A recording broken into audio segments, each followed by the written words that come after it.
በዛው መሀል ይሱን እጠብቃለሁ። ኢንግማንዬ ቴንክ ማኪባሚ ሚዲያ የተለያዩ አዝናኝ ፕሮግራሞችን፣ ፖለቲካዊ፣ ኢኮኖሚያዊ፣ ማህበራዊ ፕሮግራሞችን የሚያገኙበት ምርጥ ቻናል ማኪባሚ ሚዲያ። ቻናሉን ሰብስክራይብ በማድረግ ቤተሰብ ይሁኑ።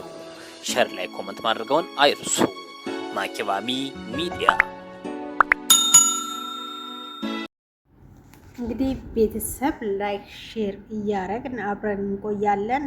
በሄለን ጉዳይ እንግዲህ ብዙ ነገር እየሰማን ነውና ዛሬ ደግሞ ጌም ነበራት፣ ዋና ጌም ማለት ነው። በጣም ብዙ ሰዎች ጌም ሳዘጋጁ እንግዲህ በጣም ብዙ ነገር ይላሉ።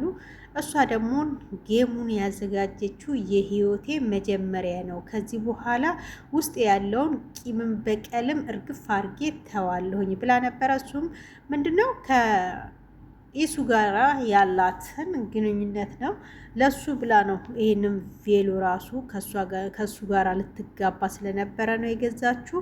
ስንት አመት ሙሉ ቤቴ ተቀምጧል። ከዚህ በኋላ ግን እሱ ይመንልኝና እቀዳድደዋለኝ፣ አበባውንም እሰብረዋለኝ ብላ ነበረና በጌሟ ቀን ደግሞ ምንድነው የተፈጠረው? ጌም የማጫውታት ልጅ በጣም ቀረባት ማለት ነው። በጣም ያሳዝናል። የእውነት ሰው እንደዚህ አድማ ማድረግ ጥሩ አይደለም፣ ለራሳቸውም እንትን አይደለም። እና ይሄ ነገር ብናስብበት።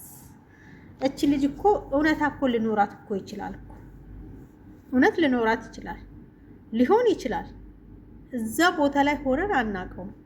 የሱን የውስጡን አናውቅም፣ የሷን አናውቅም። ግን ምንድነው አንድ ላይ ቁጭ ብለው ብነጋገሩ የሆነ እሷን ማስታወሻ ፎቶዎች፣ መቼም ፍቅረኛም ይሁን ምንም ይሁን ፎቶዎች ይኖሩናል አይደለ? ያንን ፎቶ ብታወጣ ምን ብትል ለሰውም ደግሞ ብታሳይ፣ እሱም ደግሞ አይ እኔ አላቅም ተይ ትዳሬን አትበጥብጪ ብሎ እንትን የሚል ከሆነ እውነት ካለው ብታዩ ሄለን ተዩ፣ ህይወቱን ይኖርበት። የሆነ ቀልድሽን ከሆነ ይደብራል። ስለዚህ ብታዩ ብዬ እላለሁኝ። ቤተሰቦቼ እናንተ በዚህ ላይ ምን ትላላችሁ? ላይክ ሼር እያረጋችሁ አበረታቱኝ። እሷንም እንግዲህ እግዚአብሔር ፍቅሩን ከውስጥሽ ያውጣልሽ እላለሁኝ። እንግዲህ እውነት ከሆነ ማለት ነው። ለመቀማትም ከሆነ ደግሞ ልቦና ይስጥሽ እልሻለሁኝ። ምክንያቱም ከትዳር ላይ አፋተሽ ላንቺም ስለማይጠቅምሽ ማለት ነው። ስለዚህ አርፈሽ ተቀመጪ፣ አይሆንሽም ከዚህ በኋላ። ቬሎንም ቅዳጁ፣ በቃ ምንም ማድረግ አይቻልም።